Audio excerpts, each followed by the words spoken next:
All right. So, you got your vertical lines in. And you kind of got your little zigzags, right? Next step, you know what? Next step is just going to be shading this. Let's do that. Let's kind of add a layer of shade here, right? And then go super light on the halfway mark down here. Okay. We're also going to shade this in. Okay. We're going to do a smudging technique. We're going to shade this area in. And we're going to smudge it. Those lines that you put in earlier, some of them are going to still pop through. And that's going to be your guide showing you where you need to shade next with your eraser. Feel free to just do that one. Okay? Add an additional shade right here.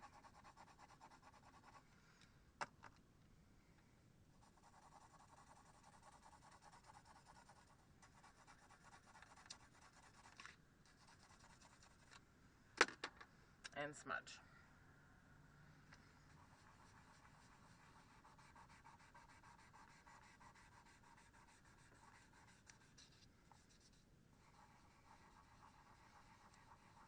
Don't smudge this part, just smudge your pillar here. Okay. Add an additional shade up here. And smudge.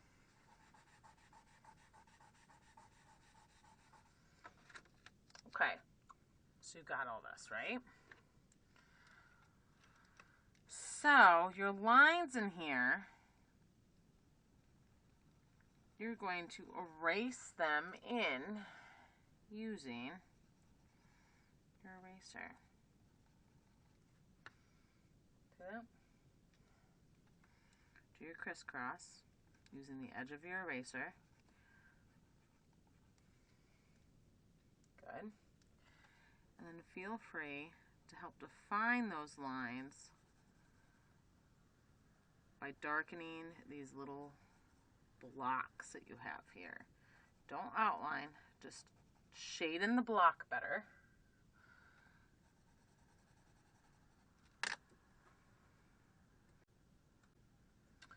Once you're done doing that, you're going to repeat the step here with your eraser. Follow the lines that you used to map out your structure.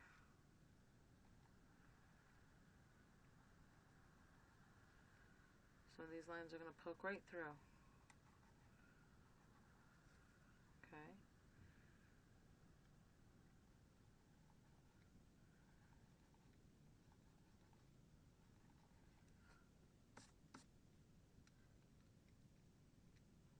This area right here is going to be super dark because you have the rim right here overshadowing this area.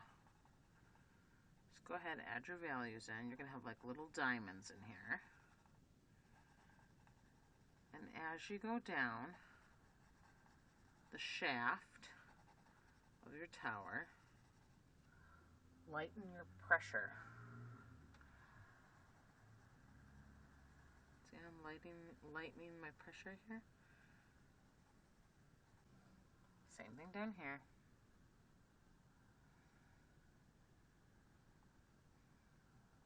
Follow your line.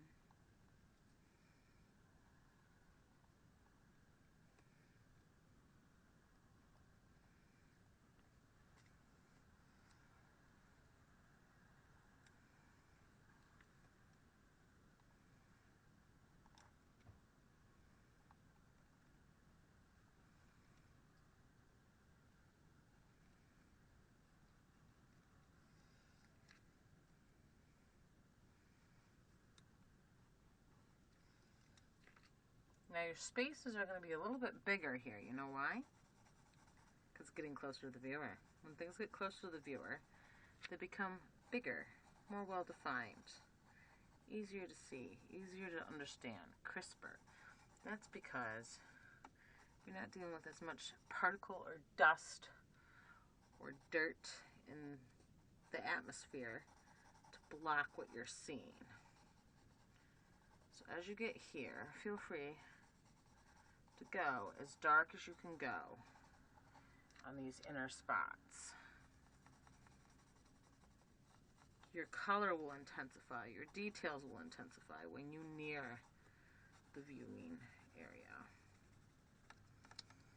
So feel free, if you decide to smudge, be very careful about it because you will smudge out the details that you've drawn in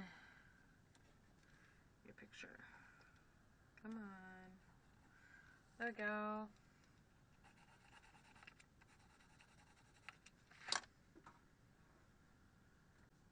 All right, now that we got the post done, for the most part, we are going to go up and we're going to work on this area. We're going to split this circle in half with another circle.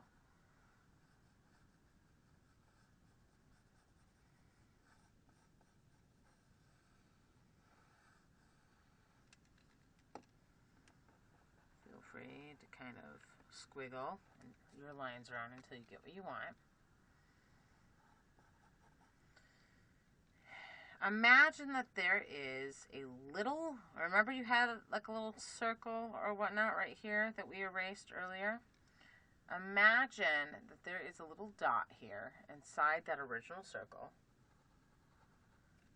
and use your ruler to have all your lines go towards the center of that dot. So let me demonstrate with 2 lines, and then we're going to do a fade out, fade in sequence to the next step. So feel free to pause the video if you choose to do so. So I don't have as many lines in here in my first circle, but I do have them in my outer circle.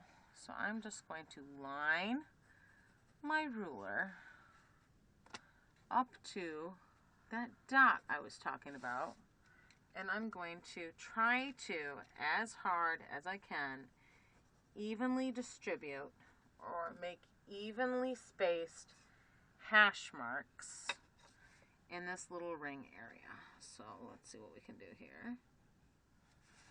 You can eyeball it this way if you want. That way you can actually see. Take your time with this, because when you move your ruler, it's going to adjust itself a little bit away from your area. But you're going to want to make these little hash marks, or these little tick marks, all the way around. So I'm going to have to fix this.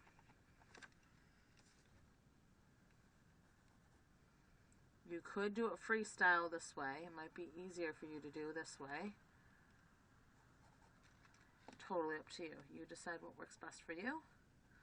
The ruler does make it a little bit difficult because sometimes the ruler does block your vision, being able to see what's going on. If you have any leftover lines from your previous step, please erase them. You're going to make another circle by kind of almost cutting this circle in half again. Lots of circles today.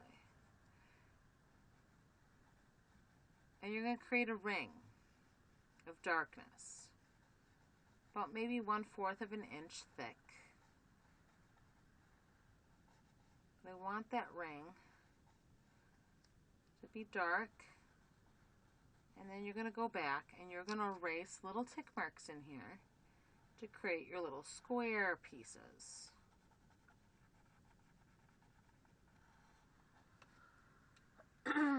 See the little square pieces in here? You're literally going to take your eraser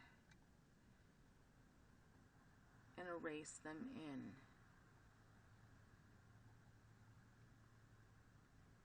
following the same pattern that you did with the previous lines that you have placed in your outer circle. Okay? Now it's just a matter of crispening your outer circle and adding a very thin, if not 1/4 in width, space from your outer edge here for your cafe windows.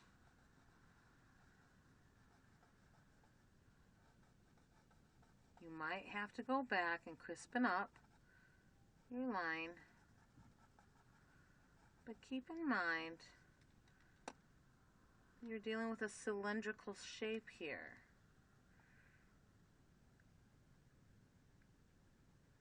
If your mechanical pencil head is spinning while you're erasing, just grab it by the tip here. Okay? And you're going to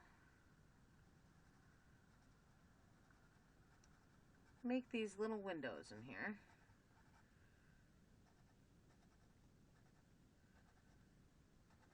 For your cafe windows. You're going to do a band of darkness, probably at least 3/4, if not actually half an inch thick, if anything. Or maybe 3/4 of, I don't know. It's going to be a little bit thicker than your window frame.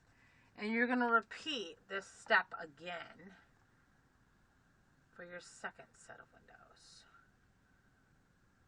Then do another dark band, and then do a light band on the outside. We're going to fast forward. I'm going to show you how to do this, so you have a visual. Here's my band.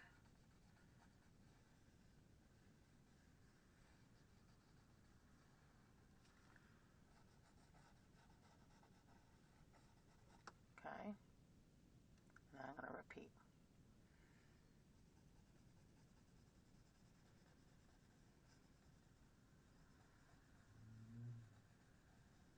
Now if you want, you could use your erasing tip here, or your negative drawing technique. Add some shade and then erase your windows in. Totally up to you.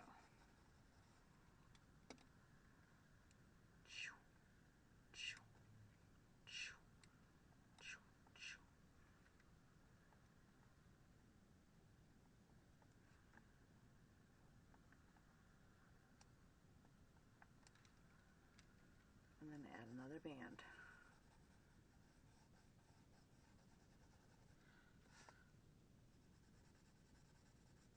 Might be nice to invest in a nice fine point eraser. You might find it a little bit easier. Okay. And then I add another lighter area, but this time don't worry about the windows. Okay, this is the top. That's it. Feel free to clean up your edge here. Make it nice and crisp. Now that you're done with your smudging process, go back and crispen up your areas. That is how you make Sydney Tower Eye. And this is where all your cafes are.